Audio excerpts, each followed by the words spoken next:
Welcome to Stop Overthinking, the podcast for overthinkers, people pleasers, and perfectionists who want to feel calm and confident enough to handle whatever life sends your way. I'm your host, Kristen Odegaard, a women's life and mindset coach, lifelong educator, and recovering perfectionist.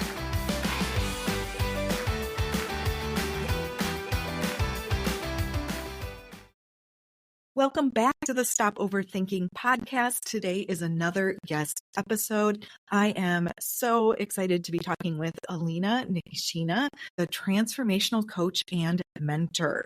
And she works primarily with purpose-driven entrepreneurs and leaders and helps people transform repeating thoughts, feelings, and behaviors that are holding them back from being the person they want to be and going for their goals. Many of her clients are already very consciously aware of what's been holding them back, but they haven't yet been able to come to a resolve with willpower and other self-help methods. Part of what makes her work unique is that she uses the core transformation method, which is a form of parts work, which we'll get into today. And this gentle method works powerfully to transform things on a subconscious level, even when there's resistance or doubt that things can change. So welcome to the Stop Overthinking podcast, Alina. Tell us a little bit more about yourself and how you got into this work. Thank you for having me. I'm so excited to chat with you and your listeners today. So as you were mentioning, I primarily work in the subconscious change work field now. And I kind of came into this whole thing. I was actually a CPA about a few years ago for a decade.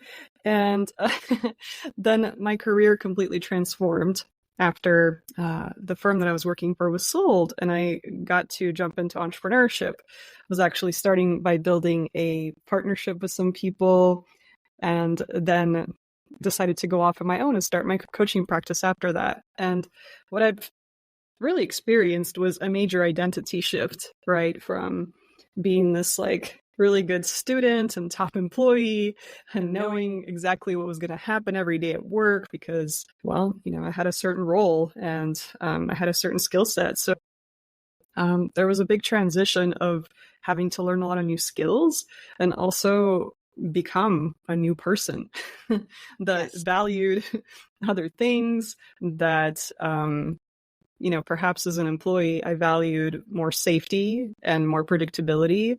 And now my values have expanded towards self-expression and I've actually really tied entrepreneurship to spiritual growth as well. So that's been really, really important to me and making a world impact.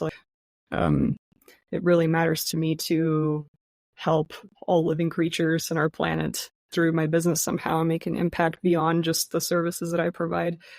Yeah, it's been a journey to uncover who I really am under all of this conditioning. I grew up in Russia too, so there's just been a lot of conditioning and beliefs from my childhood around who a person needs to be in order to be loved and accepted and all that stuff. And I think a lot of that path that I took up until now, just living the traditional, go to school, get a good job, check off all the life's boxes. The transition from that to something new is, right, to entrepreneurship and, like you said, the spirituality, the energy piece that you are doing in some cases would be considered, non-traditional and a big shift. Let's talk about the core transformation method. What is it and why does it work? So core transformation is a gentle process that helps us transform patterns of behavior, thinking, and feeling that we don't like. And when we do core transformation, we're working with different aspects of ourselves, so different parts of ourselves. You could say something like, I work with a lot of entrepreneurs and professionals, so they'll say something like, I want to be more successful in my business or in my career, right? And I would say, what holds you back from that right now, right? And they would say something around I tend to procrastinate on the things that I know that I need to do, right? On my biggest goals, or it's like, I know I want to do more public speaking or like put myself out there more, but then I notice myself like getting busy with other tasks, or I just have this fear when someone asks me to talk about what I do. It's like I feel really uncomfortable, or like I just have a lower self-confidence and these kinds of things, right? So it's like there's parts of us that really want to experience more success, more joy, more presence, more peace.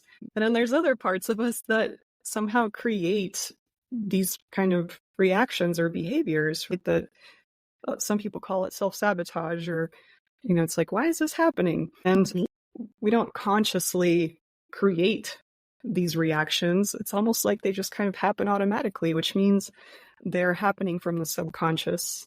So in the core transformation process, we're working directly with the subconscious mind, which is why it works so well. And the parts work aspect of core transformation, how would you describe to the listeners, what is parts work and how does that fit into the whole process? Yeah. So as I was mentioning before, right, we kind of just use this a lot of people use this in our daily language, right? We'll say like, well, part of me wants to eat cake and another part of me wants to be really healthy, right? Or part of me wants to be successful and another part of me wants to hide. So in that same way, any thought that we have, any like little voice that we have in our head or whatever, any feeling that we experience, and any behavior, any habit that we have, this can be thought of as generated by a part of us and not our whole, right? Or not our entire self is what I'm trying to say. Because usually there is kind of this division of like, well, a part of me wants to do that or think that or feel that. And another part of me is like, I don't want that. This does not align with my values or my goals. It doesn't help me. So that's the parts aspect of it. I will say, so Alina and I met last week in a session, and I did one session of this core transformation method as well. And what I was looking at transforming was something that I have been working on for quite some time. So like many of your other clients, I was very aware of what it is. And it's not a big secret. I've talked about it before, that I have this resistance to cooking and meal planning. I know it's healthy. There's a part of me, right, that wants to do it. I have done it actually for years, and it came up again after I was divorced. This is one of the domestic tasks that my ex-husband did. He did the grocery shopping, he did the cooking, and I was so irritated that this task was falling back to me. There are all sorts of childhood things that come into this, partly that at a very young age, I was kind of responsible for myself due to some medical conditions of my brother, different things. And so it's like, yep, all of that came up. And it's this basic need that I feel like has really been missing from my life. So again, totally aware of what's going on, but I have not been able to just willpower my way through doing these kinds of things. And it just isn't helpful to daily be faced with tasks. Do I eat? Am I relatively healthy? Yes, but there is like this resistance to it, which is just bizarre. So we kind of went through this process, and so I can talk about the method as we're going through it as too. And so we had the part of me that wanted to make the change, but yet there's that part of me that was really resistant. I mean, we talked about it. In some ways, it came down to feeling safe or feeling loved, with it being very subconscious. And it's like the resistance must be that if I let go of all of that somehow I'm not going to be safe or not going to be loved. But there it is. You're touching on a great point. A big part of this work is that we kind of go by the principle that all of our parts, right, all of these behaviors, feelings, and thoughts, they have a positive purpose that's under that we can't necessarily see, or that we may not be conscious with we may not be conscious of it. Through this process, we can uncover what that is. So I don't fully remember what yours was, but like when we keep going through the process and we uncover each of the kind of the positive purposes, at the very core, what each of our parts want is what's called a core state of being. These core states are something that we can have. So these core states are something that we can have regardless of our circumstances in our life. And it's a state of being. It's just something that exists.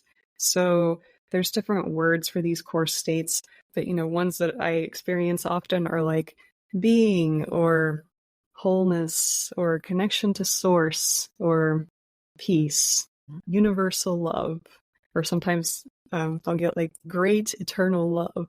So yeah, it's hard to explain. It's more of something you can experience. But it's I'm curious how it was for you to experience this. Right. So we, talked about the issue of what it was. And this is something, again, that I've been working on now for years, through coaching, through therapy, through like sheer determination. I've been hypnotized. And so, right, trying all the things. And I know some of my listeners out there too, there are just things that you're holding on to that need another modality of healing, of guidance, of energy, whatever you want it to be. So we talked about the idea that I had to be open, that there was a positive purpose behind it. And even that, it's like, I logically know that, but somehow within me, that wasn't part of it. And you started, I don't remember the first question that you asked. What do you want? What do you want? Like, I want this just to go away. Well, not necessarily. Like, so we were diving into layers of what I want and thanking a part of me, is that the correct term? Thanking a part of me for allowing that to come up to my consciousness and be able to talk through it. So we had multiple layers working through this of what do I want, what I'm really looking for. And I think with this one, because we worked from a couple different aspects, that it was really about connection, and belonging was a part of it. Safety was in there, but I think the reality was then, am I feeling safe if I'm more connected to another person, as a chicken or the egg thing? But so feeling that connection. And I'm trying to think. It was 20-ish minutes of going through that process. Would you like to add anything before we? Yeah, no, you exactly correct. Working with one part takes somewhere between 20 and 40 minutes or so, just depending on how the process goes. Exactly. So we basically choose a part to work with, right? So a thought, feeling, or behavior that we're experiencing that we'd like to see some kind of change in, right? And we kind of just pretend like this part is like a little being, right? Like, I don't know, some of my clients like to assign little symbols or like even little characters to them. And we just kind of ask this part of ourselves. Well, first we ask, where is this located, right? So like, oh, I feel something in my stomach, for example, or, oh, I sense something that's over my right shoulder, somewhere out there. Okay, cool. So then we just kind of use that as a location, who we want to communicate, or the part we want to communicate with. And then we just ask, what do you want? Part, right? Yeah, part. And for me, and I've talked about when I experience feelings and go into my body, I often see colors. That's just, it works for me. And I'm used to kind of dropping into my body and, taking a look at, what is this emotion? Where is it? What's happening? So for me, it was moving kind of between my sternum and down to my stomach. And at one point, then as we were getting into it, what I was seeing was, it was very dark, but there was like a tornado, like a cloud that was spinning, that was red and black. And this was occurring in my abdomen at that time. So it was almost uncomfortable. And I don't think that is the experience that everybody gets. This is just how it Yeah, was. definitely not. And if it gets too uncomfortable, we can do other things too. And it wasn't. It was just kind of like, wow, this is interesting. Stuff is moving around. And we left the session, and I had a little more clarity, felt there, but I told you that I'm like, there's like this bubble almost that I feel like needs to go somewhere. It was a very strange sensation. And a couple hours later, I won't get into specifics, but I did, like, I had an upset stomach, like things just needed to release from my body. But within a couple of hours, it was like, oh, I just felt lighter. And I could tell that as I was thinking about this, I was getting closer to dinner time once again. And as I was thinking about this, there was just less resistance to everything associated with it. It was still there, but it wasn't this visceral tightening in my chest and my sternum and my abdomen where I normally feel it. And it was just lighter, and it's gradually, so the thoughts are still there, but part of it is almost like now it's a memory of the intensity of that feeling. Yeah, I'm so glad that you had that experience, and thank you for sharing, because that's a lot of what I experience too, and my clients too. It's like, I mean, for some of these patterns, right, we might have had them for a very long time. I think you mentioned that you even tied some of this to your childhood potentially. Mm-hmm. In general, this kind of work produces the most benefit over time, right? So not just doing it one time, especially with these like lifelong teacher parts, as one of my teachers likes to call it. But however, you could still experience some lightening, right? Like you were saying, just lightening. I like to say it's not as dramatic. That's the best way I can describe it. It's like, whereas before it was like super chaotic and like, oh my God, this is a big problem. Now it's all of a sudden like, oh, it feels like I don't have such a tight grip on that belief anymore. Or like, oh, I can be more compassionate to myself. Or like, oh, where I used to get really upset, now I can like gently come to another kind of reaction or response to that. Yeah. And when you are working with clients, the number of times or number of sessions that they would need to have, is there an average, or what does that normally look like when they're working with you? Yeah. It's hard to say for a specific topic how many sessions. One session can resolve a topic, just depending on what it is, right? For some other people, it might take generally within 1 to 3 sessions. And this has been shown in studies that the folks who created this method actually did. So there's like a published study in the Journal of Counseling and Development, actually, where they were looking at more of like the therapeutic uses of core transformation, because there's therapists that certify in this method. But for that one study, for example, they found that after just one session of core transformation, 61% of those who would have had a clinical diagnosis no longer fell into the category 4 weeks later after that session, which is pretty huge. Cool. Yeah. And then they've also done like other studies where they've like, for example, encouraged people to do core transformation for 30 days continuously. And then there was also more studies where the coaches who were training did 2 sessions with people 1 week apart. And I would say in both of those studies, the majority of people, like 3/4 of people, experienced their issue being like 60 to 100% resolved. For mild to medium topics, for example, mild annoyance or like some stress or something like that, or an intruding thought, or for those kinds of things, you can see significant improvement fairly quickly. But when it's like a lifelong pattern of self-criticism or like a big resistance to something, that could take a little bit more time. Sure. We talked a little bit offline here about some of the other issues that you work with people on that may apply to the listeners here too, like not feeling enough, or the having your inner critic, or some of the savior energy kinds of things. when somebody would be working with not feeling enough, what have you experienced as a result of working with that and that process? Yeah, well, this is actually something really personal for me that I've worked on a lot because of the transition that I mentioned earlier of coming to a completely new career. There was oftentimes earlier on when I didn't feel enough in so many levels, like not ready enough, not skilled enough, not experienced enough. And a lot of that is true. I mean, when you're restarting something new, I guess you have a lot to learn, right? There's a lot to grow from.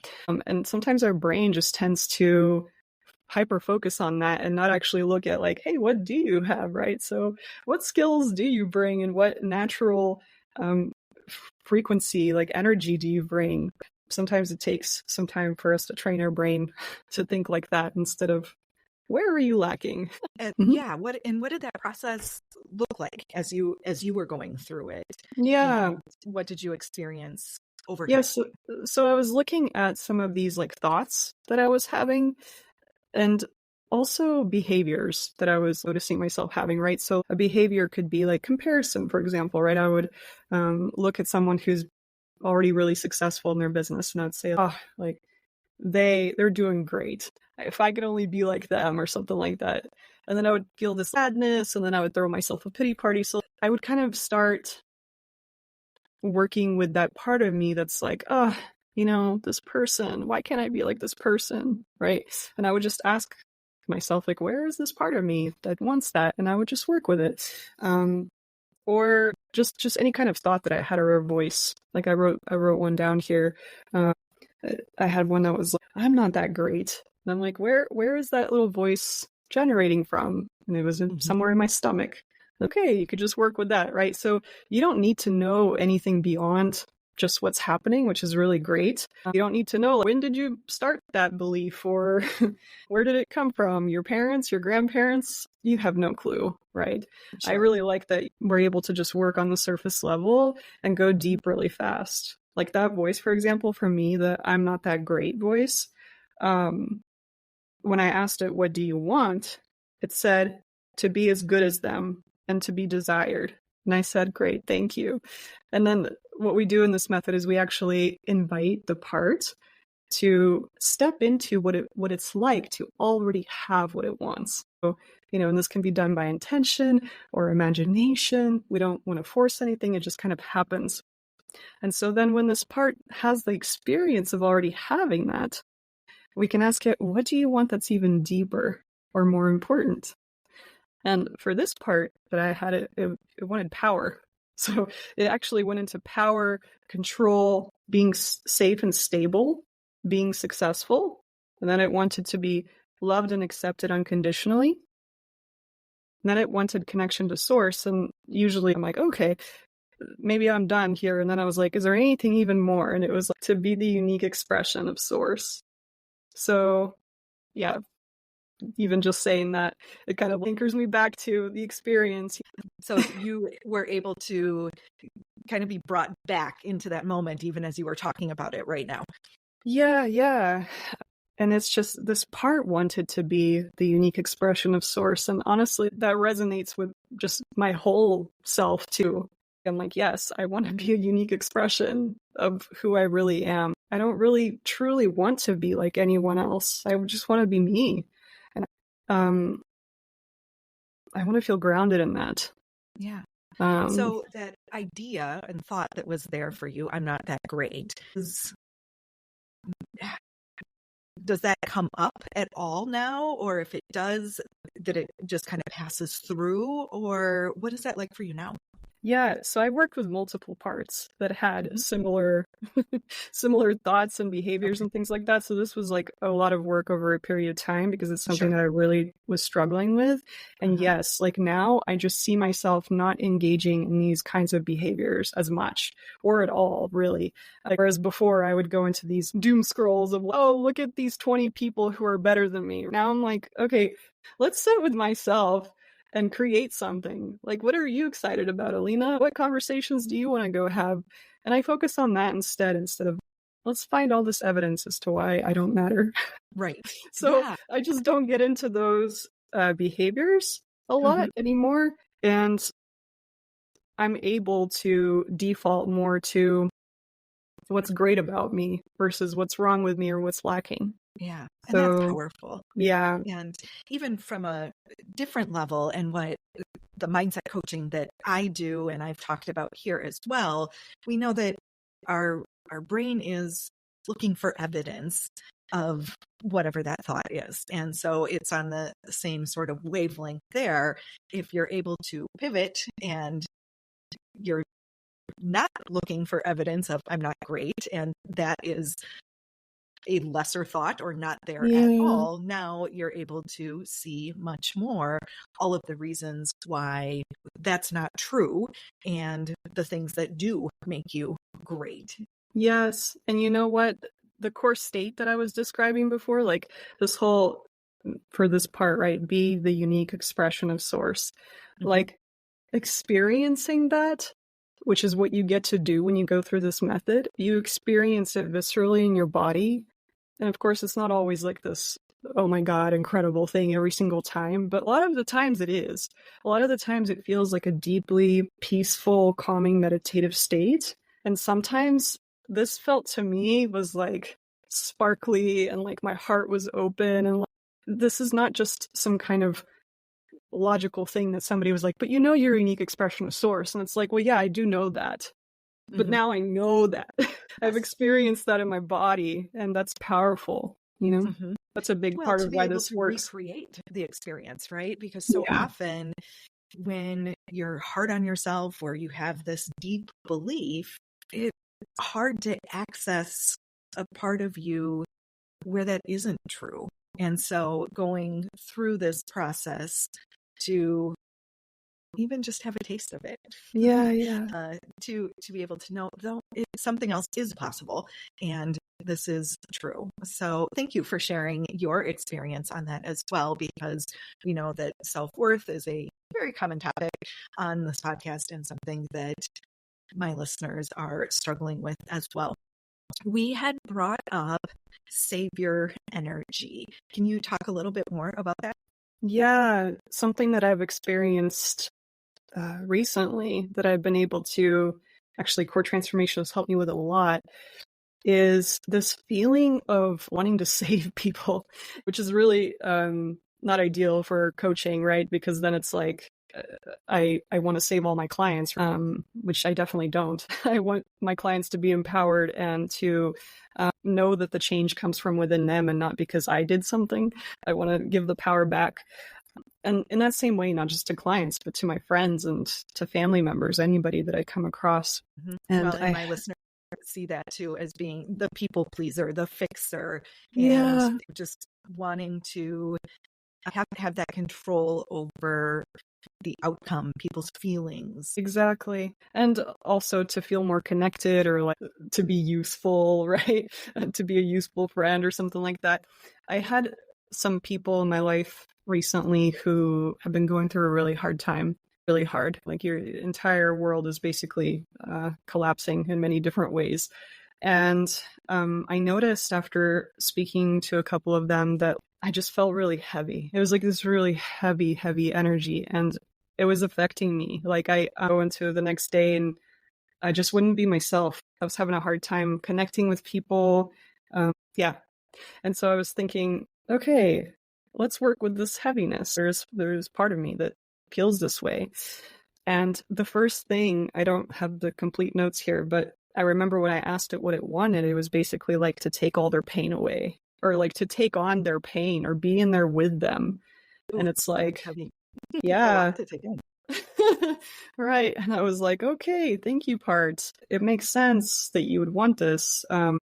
And really, then I had the realization later after working with the part, I'm like, okay, if I'm in their pain with them and I take all of it on, then I can't help them at all. And then we're just both in the pain. And then this does not help.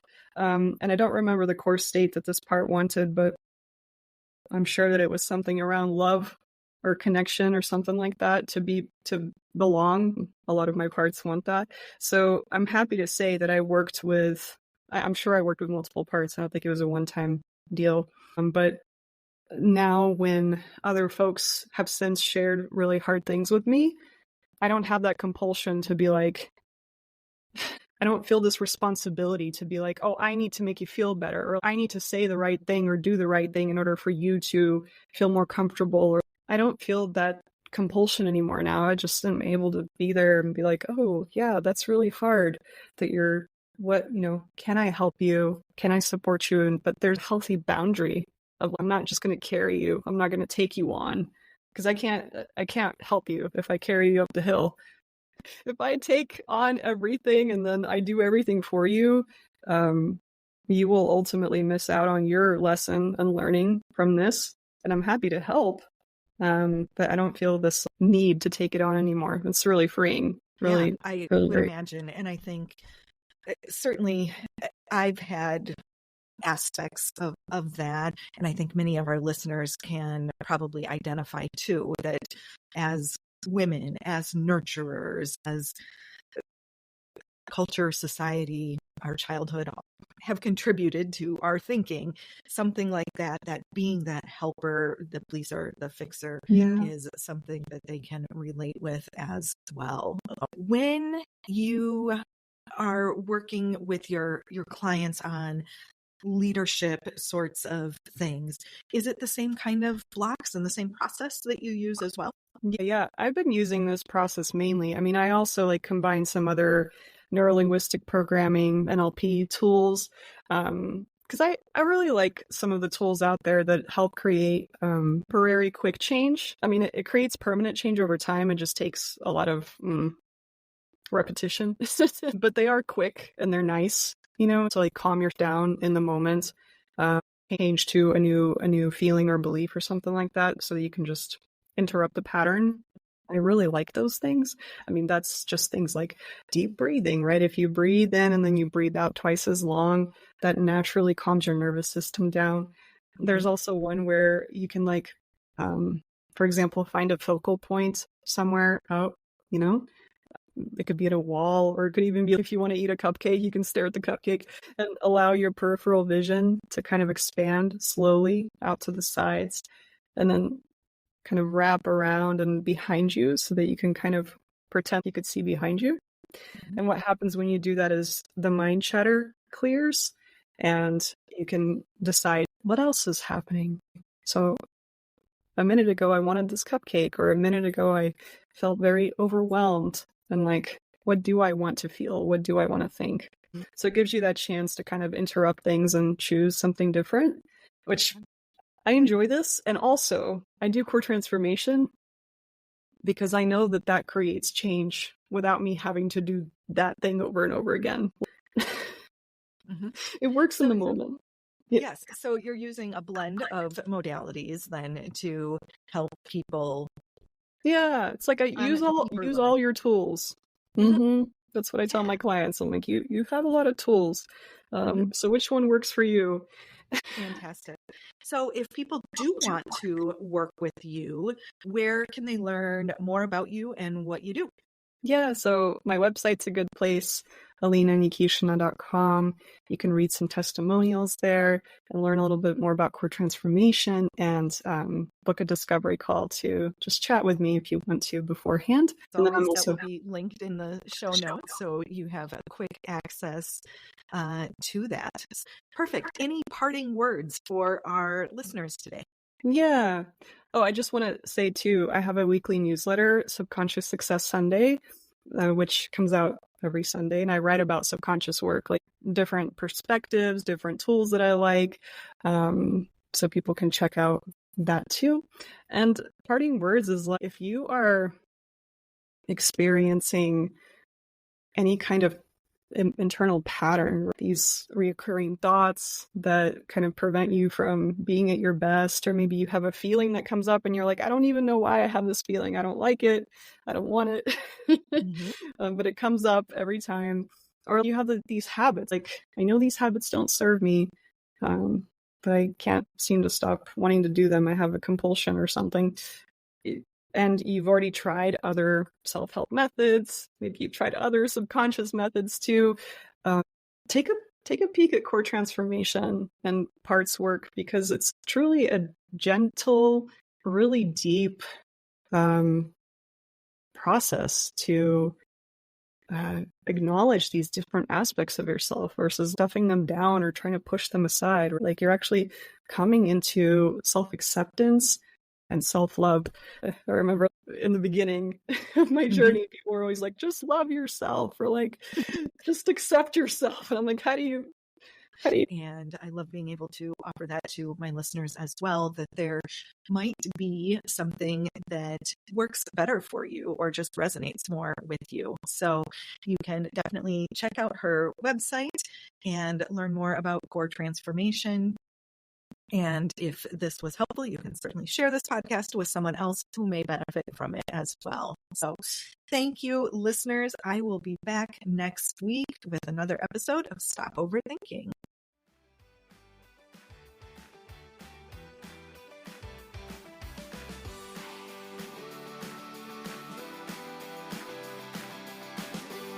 Thank you for listening to the Stop Overthinking podcast with Kristen Odegaard. If you enjoyed this episode, please share it with someone else who would benefit from the message. To learn more about working with me and links to social media and free resources, head over to my website, coachwithkristen.com. That's Kristen spelled Kristen. Be sure to subscribe to the podcast so you don't miss future episodes. Have a great week.